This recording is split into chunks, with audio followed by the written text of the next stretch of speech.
Welcome to MMA on the Rocks. My name is Bill Welker, and you are listening to episode number 86 of the podcast. Today is Monday, April the 2nd, day after April Fool's Day, day after Easter Sunday. I hope everybody had a nice Easter out there for those of you who celebrate. If you're an MMA fan, it was not a good day for anybody because, god damn it, I am so fucking disappointed. And before I go off on a complete tirade, let me introduce my co-host all the way from snowy New Jersey. Jeff, I'm going to do my best to give you an enthusiastic introduction. The Animal Wilson. Jeff, how are you doing on this late Monday evening, my friend? I know you're just as disappointed as I am. Yeah, Bill, I don't know how to feel at this point. I mean, I was really debating ordering this pay-per-view. I was thinking about even going to it in person, and this happens. Bill, if this is God's way of playing a prank on it, I'm not amused. Yeah.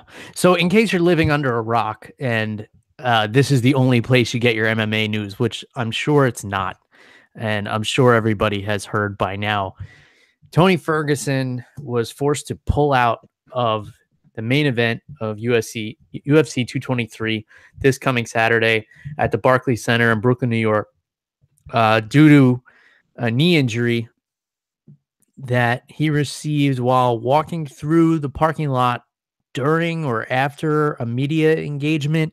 He may or may not have been wearing sunglasses at nighttime.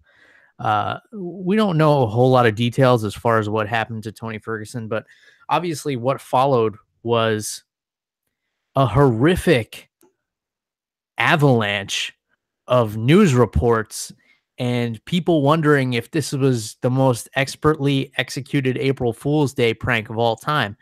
Obviously, you and I have been trying to get each other. Like every now and then Jeff will text me like Khabib pulled out and my hands start sweating. And I go and check the news sites. I was looking forward to this fight so much, and I knew in the back of my head that I was getting too excited about it, and there's still a strong chance that it wouldn't happen.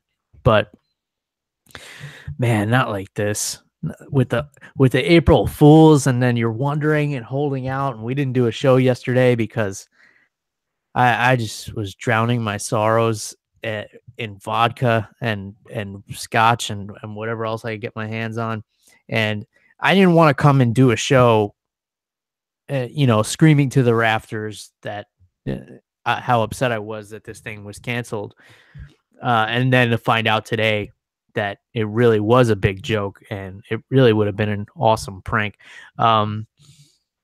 So Dana White released a video yesterday, and he started off by saying this is not an April Fool's Day prank, but it looked like very thrown together. And I know it was with Brett Okamoto from ESPN, but I guess they just had to do it last minute because, like, what kind of film crew could you get on Easter Sunday and everything like that. So I'm sure that had a lot to do with it. There were just so many signs, Jeff, that this could have been a prank. And I really wanted to believe that it was, and we were going to finally get to see this fight. But nonetheless, here we are. It's been canceled for the fourth time.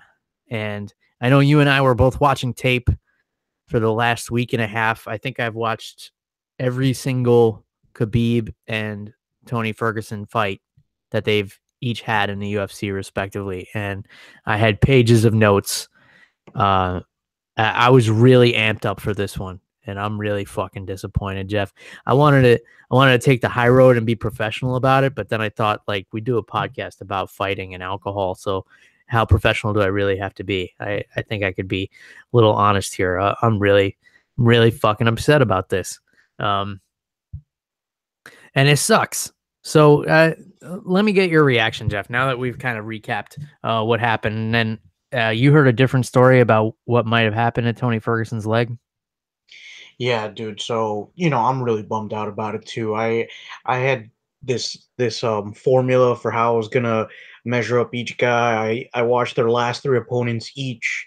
I was taking notes round by round, pausing it, even going so far as to detail how Tony Ferguson was keeping himself from being taken down. And oh man, it's all down the drain basically. And Dana White has said that this fight is not getting rebooked for a fourth time, which would Fifth. be, the fifth attempt.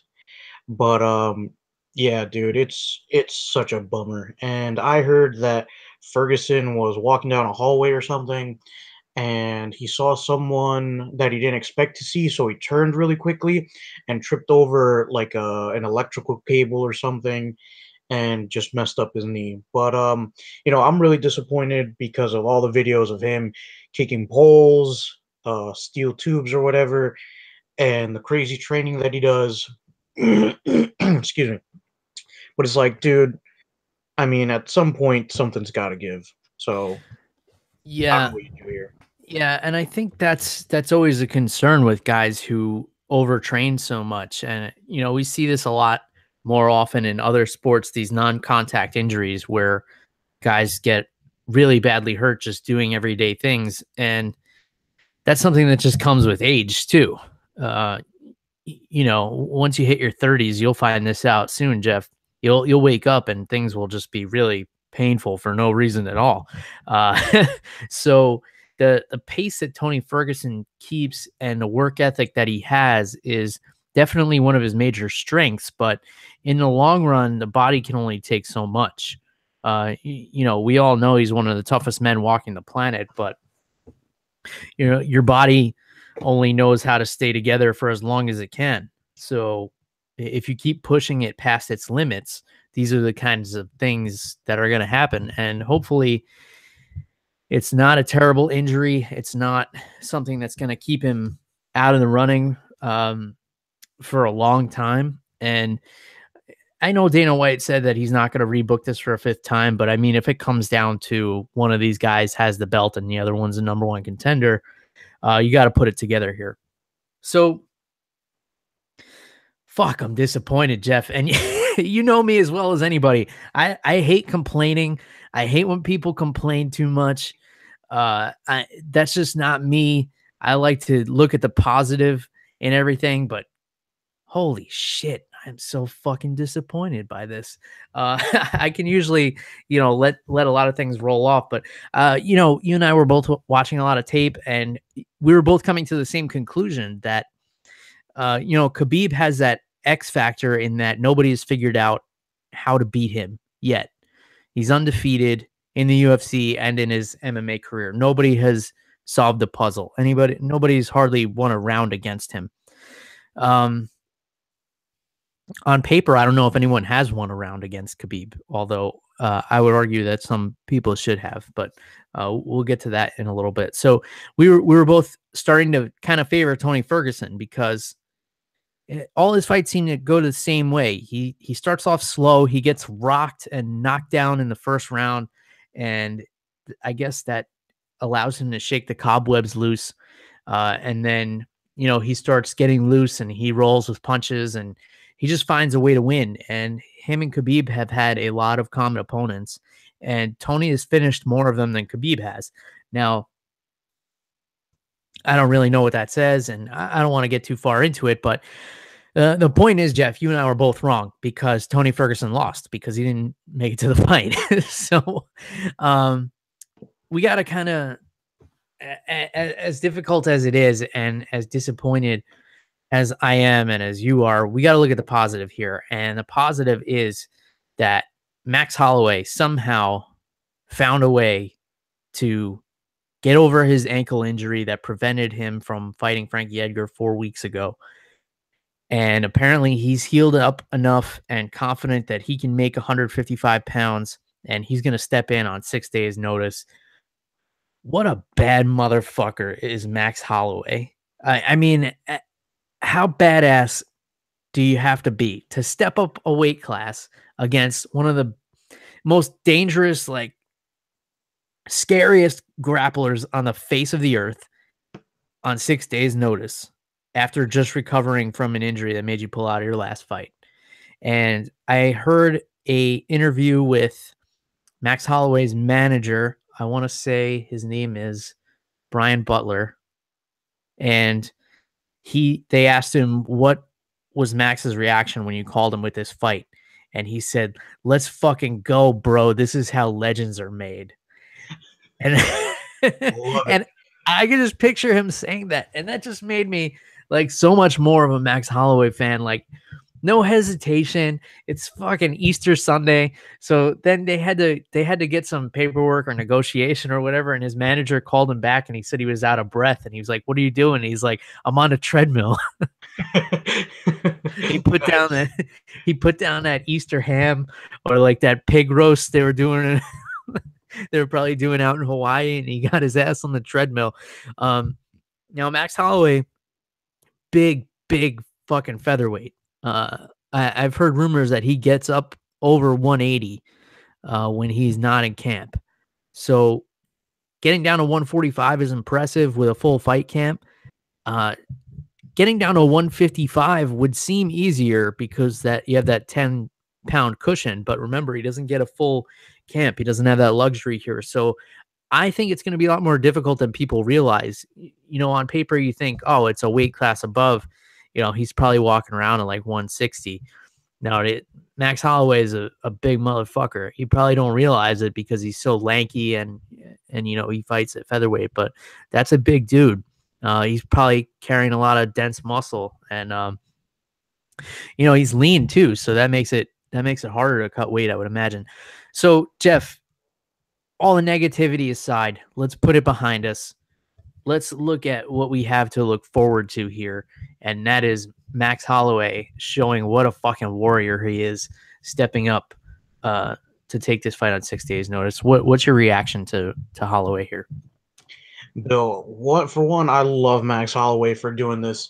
I don't think there's a lot of people who would, you know, jump at the chance to do this. But there's a couple things on the line here. One, Holloway could be the second person to have two belts at the same time, which would be awesome. But you present an interesting problem here. One, he only has, at this point, 5 days to cut the weight, maybe 4, because he has to wait on Friday morning. Two, man, dude, I don't know how much he's been training, stuff like that. And then 3, Bill, and this is my biggest issue here, is he has to go from Hawaii to New York. That's like 4 or 5 time zones. I don't know if he could get over the jet lag in a few days. I mean, it usually takes people, what, 3 or 4 days to get over that. So Holloway is climbing a very tough mountain here. But Bill, if he can pull this off, I think he probably goes down as top 3 all time. Yeah, I think if he even gets in there and puts up a fight, it's going to do so much for his legacy. And you have to appreciate his attitude going into it. He before he officially accepted, he did call his nutritionist, and they crunched some numbers and made sure that he was able to make the weight safely. So he did do it the smart way. You know, he said, let's make sure this is actually possible. He was training. He was recovering from the ankle injury, but supposedly he was back in the gym full time. So, yeah, I got to believe he's taking it, you know, with all these things in mind. And the flight is a good point that you bring up. When you fly for a long time, it dehydrates you, which is going to make the weight cut even harder. I'm sure he took all these things into consideration. And, you know, Max Holloway is a professional. I would be more worried about Khabib missing weight, even though he's had a full camp, than I am about Max Holloway. But I just don't want people getting in their head that this is going to be easy for him because he's going up a weight class. You know, he's coming off an injury, and he's a big featherweight who has said multiple times that he plans to move up multiple weight classes, as his career develops. You know, he's still a young guy, but don't think for a second this is going to be an easy weight cut for him. And I would also say, don't think for a second this is going to be an easy fight for Khabib. You know, he has manhandled virtually everybody he's gotten in there with. with the exception of, I would say, Gleison Tebow, who I feel like if Gleison Tebow had won a decision over Khabib in their fight, I don't think it would have been a robbery. He actually took Khabib down twice in that fight, which showed that Khabib is actually really strong off of his back. He has submission skills and he's got some really interesting sweeps. He locks up arms from the guard in very unorthodox ways that jiu-jitsu players are not used to. And he obviously he grapples on top in ways that jiu-jitsu players are not used to, which is why he was able to handle guys like Rafael dos Anjos on the ground, who's a top tier Brazilian jiu-jitsu black belt. So where I was going with this is, even though Khabib is able to manhandle so many opponents, the most dangerous person is the one who has nothing to lose. And Max Holloway stepping up on 6 days' notice, his biggest hurdle is going to be making the weight. And after that, if he loses the fight, big deal. He's going up a weight class and he's fighting for a title on 6 days' notice after coming off a major injury. It doesn't do much to hurt his reputation there. He's still going to be the featherweight champion, so he has that to fall back on. That takes a lot of pressure off. And guys who are put in these kinds of situations tend to excel. For example, Michael Bisping, when he came off the bench and knocked out Luke Rockhold for the middleweight championship. Sometimes not having that fight camp is good for a guy's mentality because they don't have time to get stressed out or to worry about the fight. Max Holloway just has to pack his shit, get on a plane, get to New York, and worry about cutting weight. He can't even think about the pressure of the championship or anything like that. And that's a huge, huge advantage. Now, don't get me wrong. I don't think Khabib is one to cave under pressure, but if the pressure's on anyone, it's going to be on Khabib because he is the bigger man. He's the one who was the top contender in this division, and you have a lighter guy coming up to face you on a couple of days' notice. So you're expected to smash him. Now, for some people, that might be pressure. I don't think Khabib will cave into that pressure, but that is an advantage that Max Holloway has in his corner. Another thing Max Holloway has is lights out takedown defense. Now, Khabib is a very different wrestler than anyone Max Holloway has faced before, but Max Holloway's takedown defense is pretty spectacular. He's also long and rangy, very similar to Tony Ferguson. He's great at switching stances. He's great at using his length, probably better than Tony Ferguson is at using length. And Max Holloway is a very, very competent grappler. He submitted Jose Aldo, who is a Brazilian Jiu-Jitsu black belt. Now, being a very competent grappler may mean nothing if this fight goes to the ground with Khabib on top of you. But the other side of the coin is Khabib's striking has gotten a lot better. He basically outstruck Edson Barbosa, who's one of the best strikers in the division. There's a lot to get excited about here, Jeff. And the more I'm just kind of winging this here off the top of my head and things that I've been thinking about since this was announced yesterday. I didn't have a chance to really put the time and preparation into this because I was so focused on Tony Ferguson. But the point I'm getting to is you can't count Max Holloway out. He's got a lot going for him here to at least make this competitive. So I wouldn't say that Khabib is going to absolutely smash him, although I wouldn't rule that out either. So after all that I've just kind of spit at you, Jeff, did I bring up anything that you hadn't thought about, or is there anything that I'm missing here that you've been thinking about? Yeah, it's interesting that you mentioned Khabib striking, which, yeah, it has improved, but Khabib throws his punches at really weird angles. They're like looping shovel hooks, I guess is the only way to describe it. But Bill, I think that's something that Holloway can exploit here is the fact that Nurmagomedov, whenever he strikes, he has his chin up way high. And I think that I think you do prove a good point, and something I hadn't thought about is how good of a striker Holloway is. He's a really well-rounded fighter, but I think that his striking is probably a little bit better than Nurmagomedov's.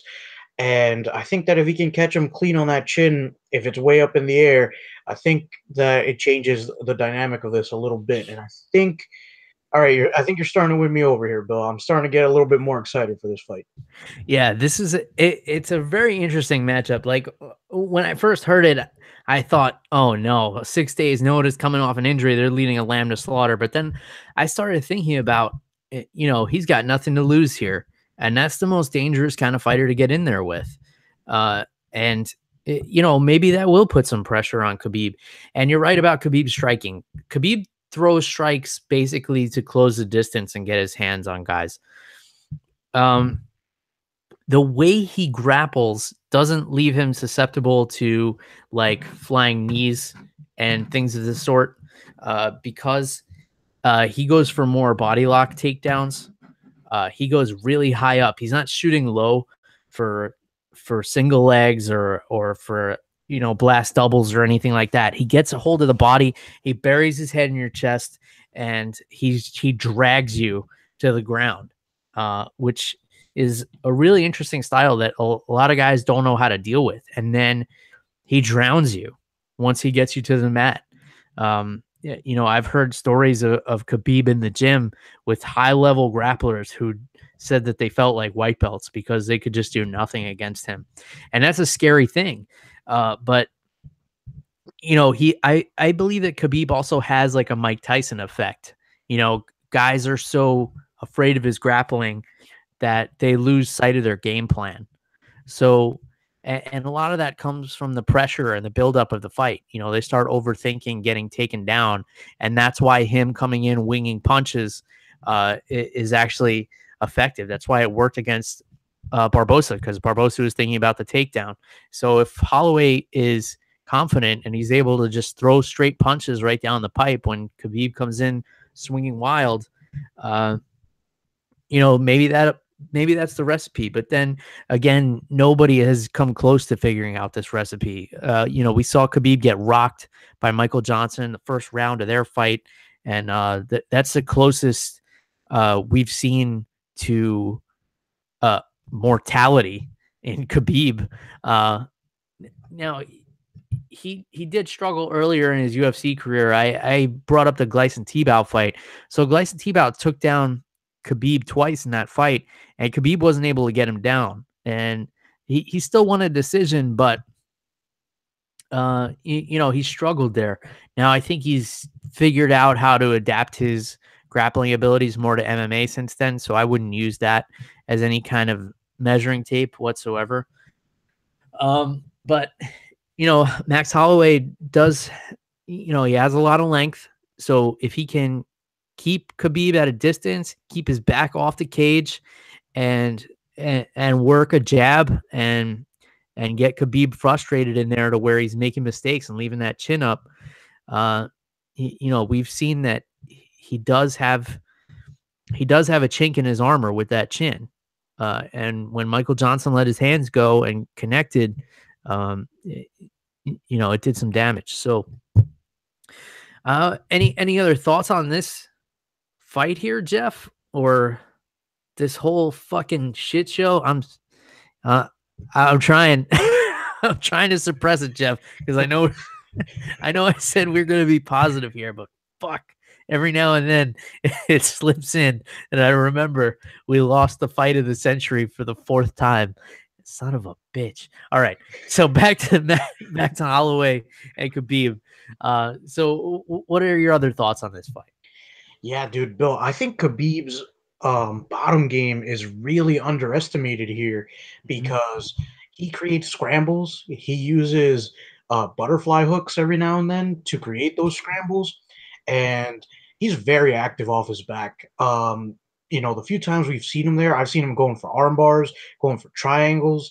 I mean, Khabib, I think his ground game has a depth that people don't understand because they haven't seen it. And Bill, we've both been training jujitsu for a while now.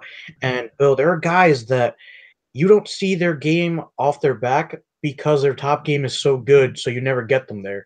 But those are the guys you got to be afraid of because a lot of those guys, they might have just a couple of sweeps, just some way to get back on top, and honestly, that's enough. But with Khabib, there's so much more depth to it, man. He's not afraid to be on his back. He can like I said, he can create scrambles. He goes for submissions. I think Khabib's dangerous, man. But I think that if Holloway can keep it standing, which I think he can, I think his takedown defense is stellar. And dude, I think we have a really interesting fight. I think it's whoever can implement their game plan, their fighting style the most is going to win this fight. And honestly, I think it's a toss up. Actually, now that you went through everything, and the more I think about it, the more I start to favor Holloway in terms of how evenly matched this is. Yeah. Because, dude, I think it's kind of a coin toss. Holloway has nothing to lose, like you said. Yeah, yeah, you can't count the guy out who's coming in with nothing to lose. That's the most dangerous fighter you could put in there. Great point about Khabib's grappling too, because he kind of markets himself as this Russian Sambo world champion, which he is. And Sambo is all about the top game. For those of you who don't know what Sambo is, it's basically like judo with striking. They wear a judo gi top and wrestling shoes, and it's about upper body takedowns and then beating the shit out of your opponent once you have them on the ground. Sambo fighters are not known for submitting off their back. It's just not part of the art. So while he kind of puts himself out there as a Sambo fighter, he also has a wrestling background, and he also trains jiu-jitsu. He has a very complete grappling game. So don't be fooled by the whole, Sambo thing and think that he's only a top game grappler.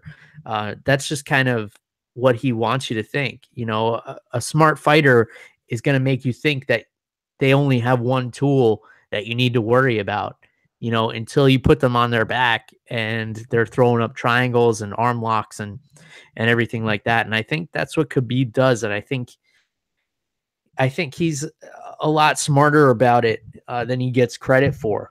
And you and I have both seen that he is crafty off of his back. He's very complete grappler, and probably you could argue he's the best grappler or the scariest grappler in the UFC, up there with Jacare.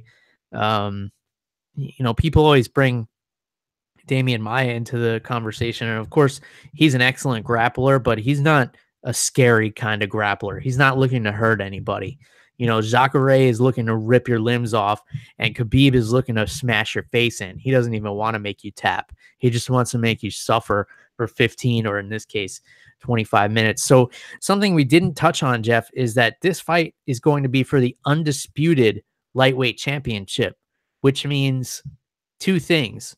When the bell rings, Conor McGregor is no longer going to be the lightweight champion, which we kind of had an inclination that was going to happen anyway, even though this fight was billed as an interim fight, an interim title fight.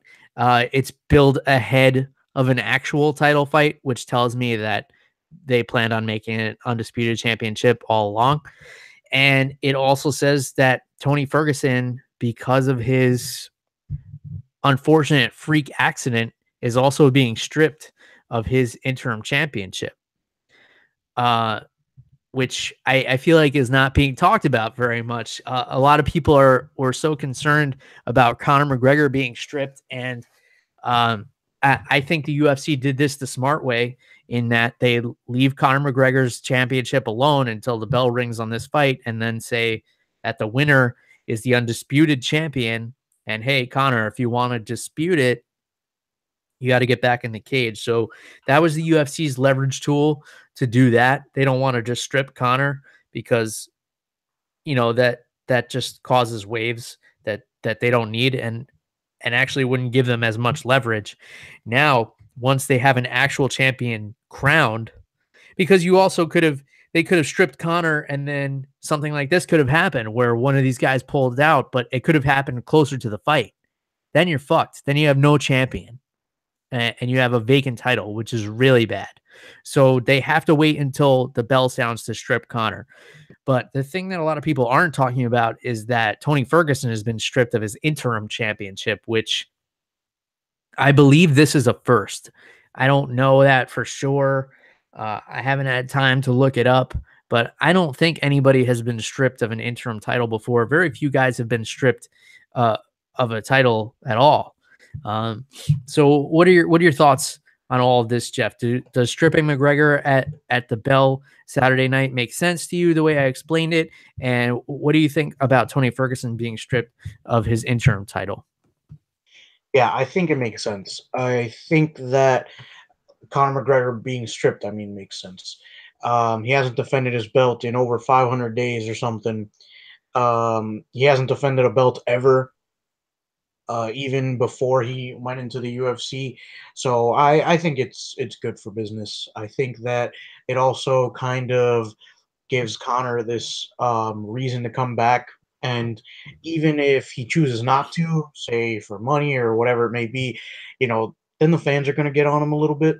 I think that his aura of invincibility kind of goes away, and it makes him seem a little bit more like mortal, I guess. And also, I think it gives the UFC some leverage here in terms of contracts and stuff. But as for Tony Ferguson getting stripped of the interim belt, I mean, I've never really considered the interim champion the actual champion. Mhm. Um, and I was kind of up in the air about what was going to happen. I was thinking, are there going to be two interim champions? If that's the case, do all three champions fight each other at the same time?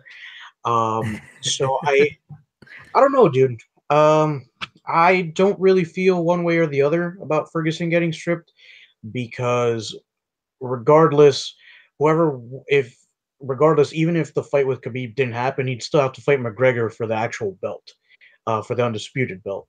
So as far as I'm concerned, he wasn't really the lightweight champion.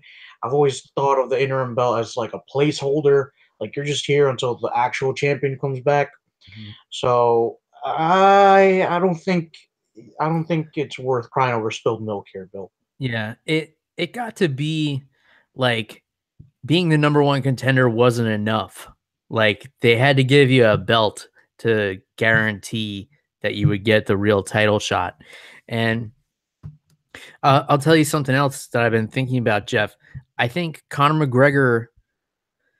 We don't talk about him too much on this show because he hasn't been fighting. We really only discuss issues with active fighters. I don't talk about any of the antics or Twitter battles or anything of that nature, unless it's like really ridiculously funny.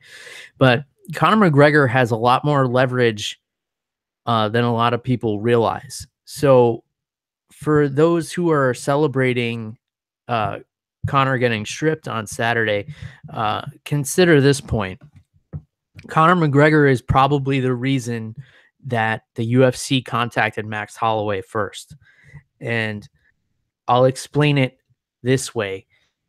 There are plenty of lightweights who could have stepped up to fight Khabib. Now, I'm sure a lot of people don't want to fight Khabib on 6 days' notice, but you've got Dustin Poirier training for a fight against Justin Gaethje. He's in shape, in camp, probably ready to go, probably could have made weight easier. Why didn't the UFC contact Dustin Poirier? Probably because Conor McGregor has knocked him out. Eddie Alvarez is another one who probably could have stepped in there and faced Khabib. Why didn't the UFC contact Eddie Alvarez? Because he got blasted by Conor McGregor in the first round. And if Poirier or Alvarez were able to get past Khabib, those fights aren't enticing enough to bring Conor back. And stripping him of his title wouldn't be enough leverage for them. Now, Max Holloway has also been beaten by Conor, but that was before winning 10 or 11 fights in a row, winning a championship, winning a featherweight title that was taken from Conor McGregor, and then winning, if he beats Khabib, winning a lightweight title that was taken from Conor. So not only does he do the same thing Conor did, hold two belts simultaneously, he holds the same 2 belts, and he holds them right after Conor did. So Conor gets stripped of the featherweight title, Max wins it. Conor gets stripped of the lightweight title, Max wins it. Now you have a marketing ploy here. Now you have some bait on the line to get McGregor back into the cage, which, if you're the UFC, that's what you want because he's your biggest cash cow right now. If Khabib wins, you still have that leverage because, fighting an undefeated fighter to get your title back, that's enticing. But if you throw a Poirier in there or you throw an Eddie Alvarez in there and they get past Khabib, I don't care if they cut a promo of a lifetime. It's not going to be enough to even stop Conor from changing the channel if you're watching at home. So in my opinion, that's why Max Holloway was the first one who was called, because you have a storyline there. They fought together before. Conor has showed some interest in giving Max a rematch. Max is one of the only fighters to not be finished by Conor, since he went on his streak of popularity. It was just him and Nate Diaz, basically, I think, were the only ones that Conor wasn't able to finish. So there's my thought on why Max Holloway got this call. And from what I understand, he was the first choice to replace Tony Ferguson. And I think it's for the reasons that I listed there. So have I presented anything that you didn't think about here, Jeff? Am I onto something, do you think? Yeah, Bill, I think it's a Vince McMahon style promo here. I forgot, I was listening to Chael Sonnen on Chris Jericho's podcast. Chris Jericho is one of my favorite pro wrestlers just because he's got his hand in everything. He has a band, he has his podcast, and excuse me. And they were talking about how McMahon could sell a fight against a champion and a mop if you gave him enough time. And Bill, I think this is some Vince McMahon level planning here. If this all goes down the way you say it can, I think it's awesome.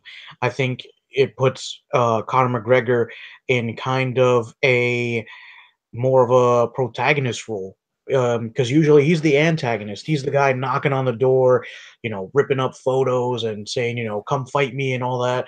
If you're the champion, I want the belt and all that. So I think it puts McGregor in more of a good guy situation here, which I think he can play the role. He's dynamic enough. So I think this is a really interesting turn here. Yeah. And I think no matter who wins, whether it's Nurmagomedov or Holloway, and Holloway has both belts, I think either one is a really enticing fight against McGregor. Yeah. Yeah. I think a lot of people were saying too, like, why isn't Conor stepping up and taking this fight? There's not enough money to bring him to the table right now. There's just not. But I find the marketing chess match that's going on between Conor and the UFC to be really fascinating. And you know how I always enjoy breaking down the marketing side of things, Jeff, just because it's just the way my brain works. And it's really interesting kind of trying to predict why the UFC is doing what they're doing, why Conor is doing what he's doing, etc. And it's going to be really cool to see how this thing plays out. So as disappointed as I am, there's still a lot to look forward to here. And I think this is still a really exciting division. And it has the potential for a lot of drama and a lot of great fight matchups. I mean, like I said, we have Dustin Poirier and Justin Gaethje coming up in a couple of weeks. That's a fucking awesome fight.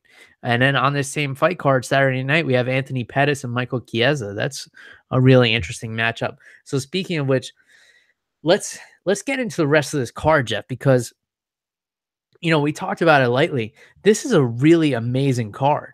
And it got overshadowed by the main event because that was such a huge fight. And I think it's I think it's hard to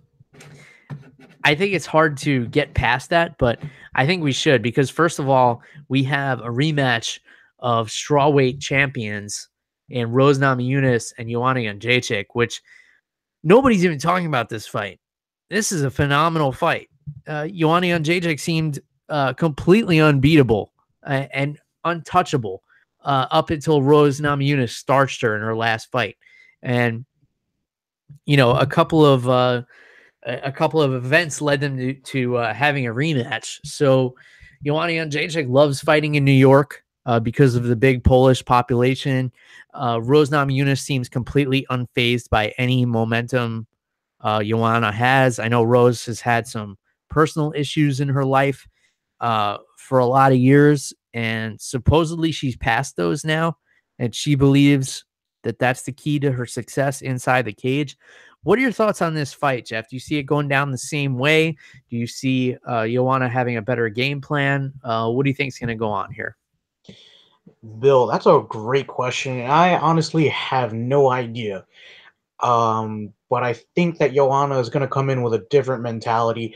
I think that, excuse me, I think that pressure of being unbeaten and having the most title defenses in women's MMA history, I think that that's all off her shoulders now. I think we're going to see, excuse me, a more relaxed Joanna. I think that she still has the advantage on the feet. You know, she may have gotten knocked out in the last fight, but I still think that you can never count her out on the feet. I mean, she's won what, like 16 Muay Thai world titles. Um, I don't remember the exact number, but it's something ridiculous. And her ground game is pretty solid defensively. She's a hard person to take down. She's a hard person to keep on the ground. She has a really mean sprawl. So, Bill, I think that Joanna can't be considered the underdog in this fight. I think that Rose still has a really tough road ahead of her in this fight, but I'm not counting her out either. I think that her skill has developed ever since she lost the Ultimate Fighter main finale against Carla Esparza. I think she's grown as a fighter and as a grappler. I think that overall she's very well rounded. But Bill, this is another toss up, man. I really don't know how to call this one.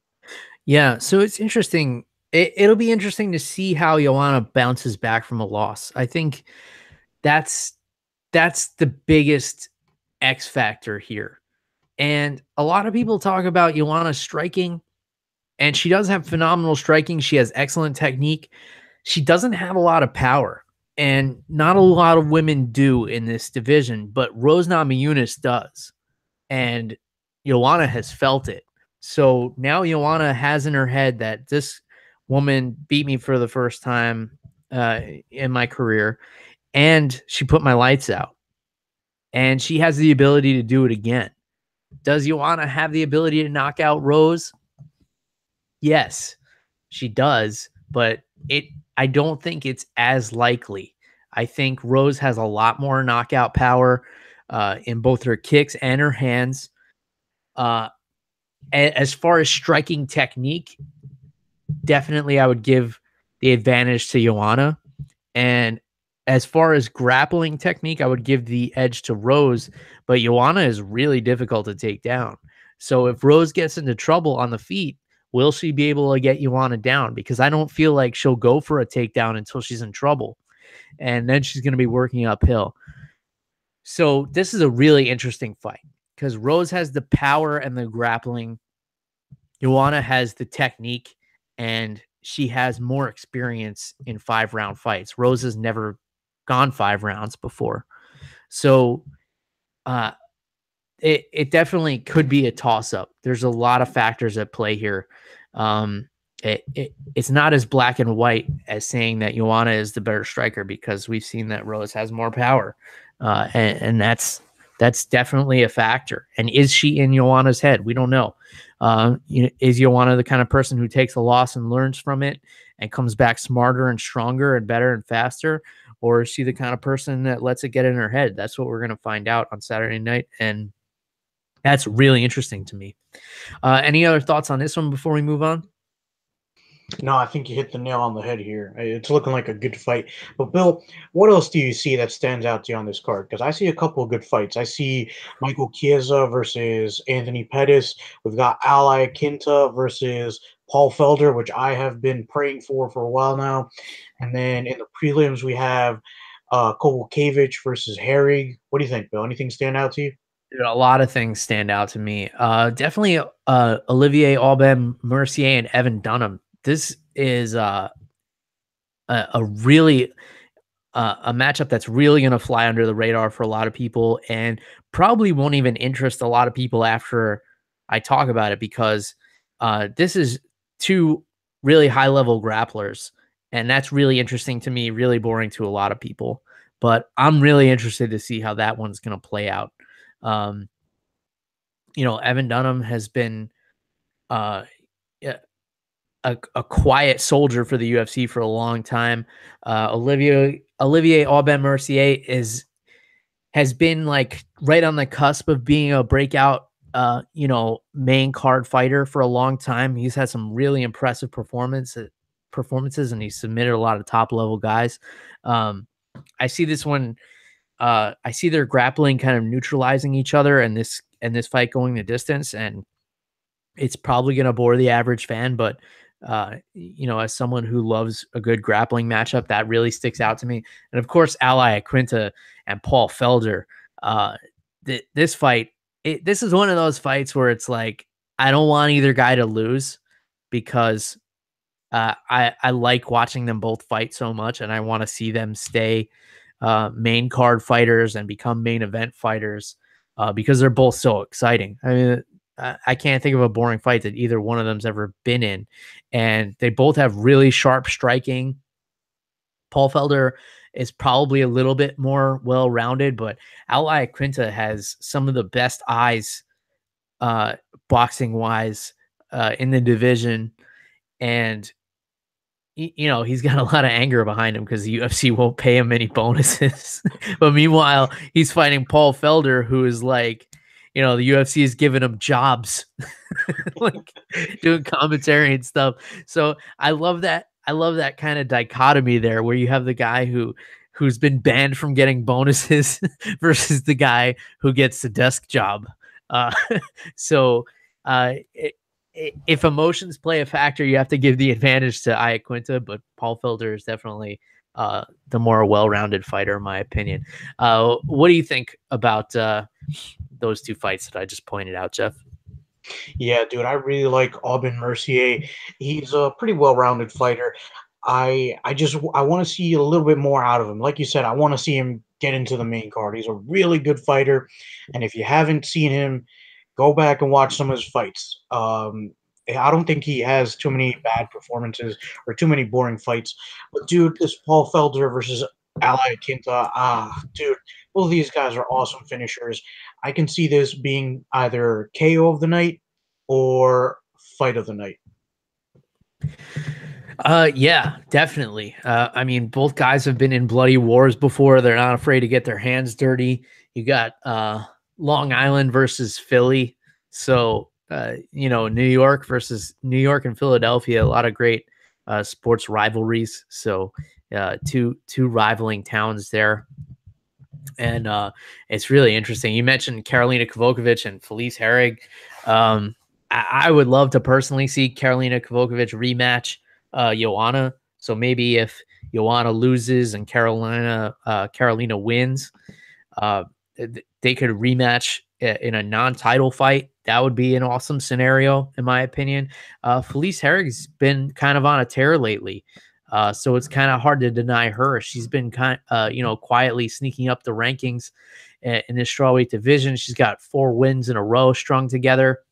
Her last fight was kind of iffy against Courtney Casey Sanchez, where they were just like flipping each other off and like really close decisions. But in a division that's still relatively thin, it's going to be pretty easy for somebody to move up the rankings here. So Kavakovich and Herrig is a very important fight on this card. And then Beck Rawlings and Ashley Evans Smith is actually a really interesting fight to me as well. And you got Joe Lozon on this card. Who doesn't love watching Joe Lozon fight? If you don't like a Joe Lozon fight, then you're not a fan of MMA. And he's in there against Chris Grutzmacher, which dangerous fight for Lozon because, you know, it's a much less known fighter. He's a tough, like, strong grappler, coming off of 2 losses though. And Lozon is coming off of, I believe his last opponent was Clay Guida. Yeah, that nasty knockout from Clay Guida. That was back in November. So both of these guys have 2 losses in a row. So I don't think Lozon's career would be in jeopardy, but Grutzmacher might be fighting for his job here. I think that would be a safe bet. So, you know, that's a very interesting matchup. This is a really excellent card here, Jeff. And then we didn't even touch on Renato Carnera against Calvin Kattar. And that's up there on the main card, which, you know, these are 2 much less known fighters, but really, really tough guys. Calvin Kattar is really kind of infamous in the local MMA circuits. And then he made his UFC debut against Andre Fili and then upset Shane Burgos, knocking him out in the 3rd round in his last fight in January. So there's so much going on this card, Jeff, and there's so much to talk about. And yeah, I'm really excited for it.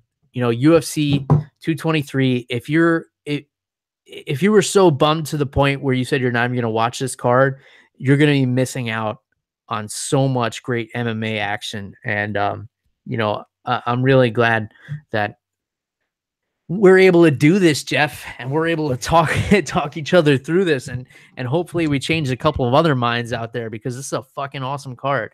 And I'm still really excited for it. So we're going to take the high road and we're going to be positive here. So did I say anything else about these fights that piqued your interest? I know it was a little bit all over the place there. Yeah, dude, I'm really excited for Kovacevic versus Herrig.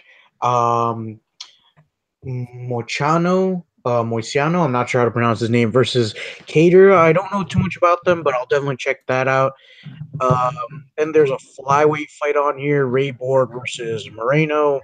Meh. I'm kind of over the flyweight division at this point. But Bill, on the early prelims, there is Alex Caceres versus Artem Lobov. Oh, yeah. I'm actually really excited. I think Artem Lobov needs to prove himself. He has not been too impressive since coming over to the UFC. I know he's one of Conor McGregor's training partners. I think he needs to prove himself in this one. Yeah, I mean, he was knocking guys out on the Ultimate Fighter show, but you know, I couldn't name one of them.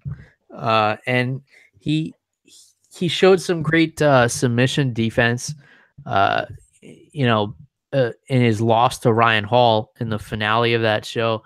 And Alex Caceres is a fun fighter. He's got some wacky striking. He'll probably stand and strike with Artem, which is a great recipe. I mean, neither of these guys have great records, but they're never really in dull fights.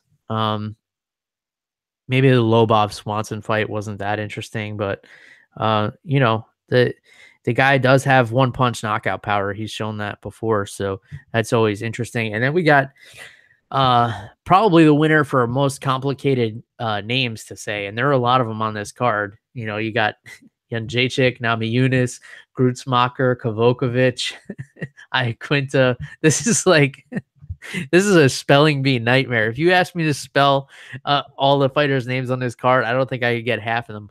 But the opening fight is Zabit Magomed-Shapirov and Kyle Bochniak. This is actually a pretty interesting fight.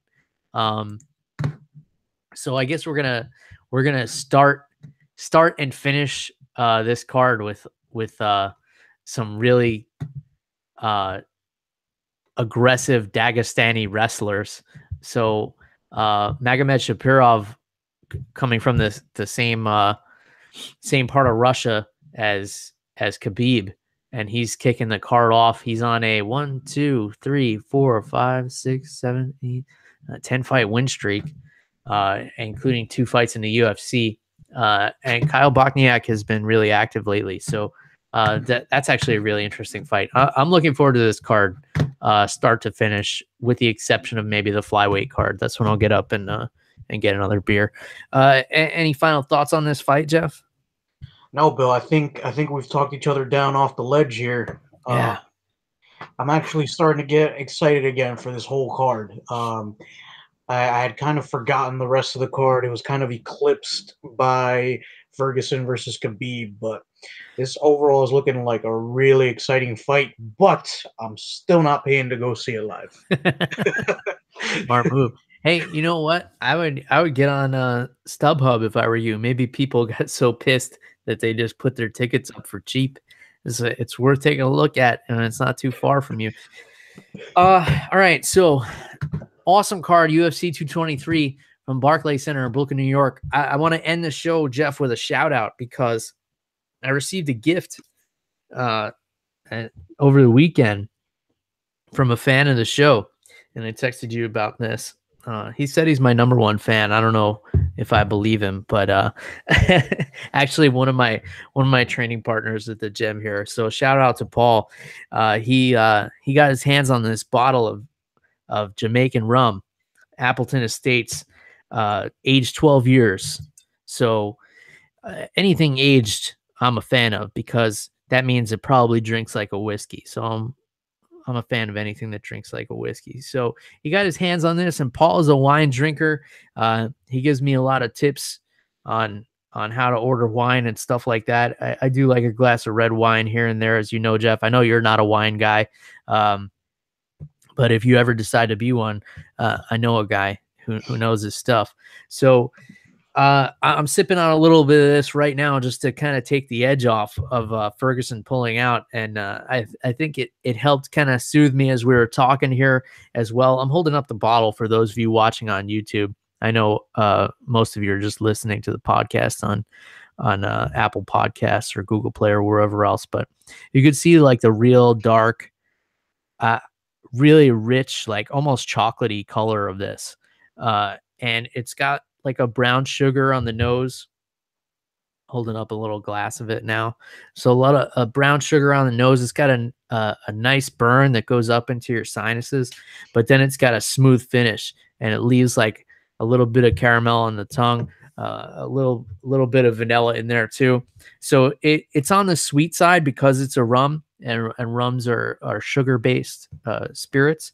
And I typically don't like things that are very sweet, but the sweetness is not overpowering, which is awesome. So I'm really enjoying this, and I'll have to save you a couple of sips of this for when you come down to visit, Jeff. So shout out to Paul. Thank you for the rum, my man. And yeah, so that's it, Jeff. You've been drinking anything interesting over there, or you got anything planned for what you're going to be sipping on to drown your sorrows before UFC 223 hits the airwaves here? Yeah, we were talking about Guinness last week, so I had to have one. It was, I think, Wednesday afternoon. It was kind of chilly, so it was a good morning for a Guinness. It's like 11. I was like, Oh, yeah, yeah, Irish breakfast. yeah, Hey, there you go. if it was 11 a.m., it's like 4 p.m. in Ireland, so it's almost 5. Yeah, Maybe it is 5. Is it a 6-hour difference? I don't know. This time change got me all messed up. In any case, Jeff, I think we got a lot accomplished today, and I'm really excited for UFC 223. I can't say that enough. So we're taking the high road here. Hopefully we change some minds as well. So, reach out to us on social media. Let me know what you guys are thinking and drinking before this awesome fight card takes place. If you want to get a hold of Jeff, it's at @animal_Wilson on Twitter. And you guys know how to get a hold of me. It's at MMA on the Rocks, Facebook, Twitter, Instagram, anywhere on the internet. Send me an email if you want, MMAontheRocks@gmail.com. Thanks for tuning in. Until next time, cheers, everybody. Goodbye.